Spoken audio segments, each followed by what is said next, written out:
Blouse Shiv तर वाटतो, खरं एक जर शिलाई चुकली तर ती उसू वाटत नाही.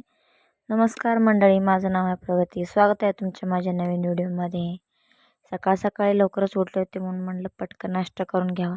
नाश्ता शक्यतो करतच नाही आम्ही, खरं जर स्वयंपाकाला उशीर नसतं तर करते. नाश्त्याची तयारी घेतली, मस्तपैकी कांदा कापून घेतला बारीकसा. आणि नाश्त्याला आज काय बनवू विचार करून करून एक अर्धा तास विचार केला असणार, तेव्हा कुठं पोह्याचा निर्णय घेतला आहे मी. पोहे स्वच्छ असे धुवून घेतले. पोह्याला ना चुलीवरतीच फोडणी दिली, कारण आमचा गॅस अचानकच संपला आहे. म्हणून मस्तपैकी तेलात खरपून भाजून घेतले. मस्तपैकी ना पोहे तेलात छान असे परतून घेतले. तेवढं करूसपर्यंत आमच्या मॅडमला दम नाही. तिला असं असतं की मम्मा काम करते तरी पण मला तिला मदतच करायची. म्हणून तिची अशी काहीशी नाटके चालू होती. तिच्यासोबत थोडा वेळ खेळले, कारण तिला खेळल्याशिवाय ती की काय माझा पिछा सोडत नाही. म्हणून थोडा वेळ तिच्यासोबत खेळले. तर तिचं असं चालू आहे की मम्मा तू मशीनला तेल करतेस तर मी तुला मदत करते. आहे का हो तुमच्या घरात कोण असं?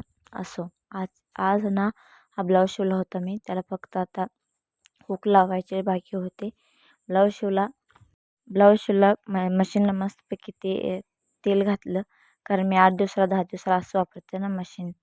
तेवढंच मशीनला तेल घालूसपर्यंत माझी हालत अशी काय झाली होती, कारण उन्हाळा तर एवढा वाढला ना काही सांगायचं नाही. असं तर भेटूया पुढच्या व्हिडिओमध्ये.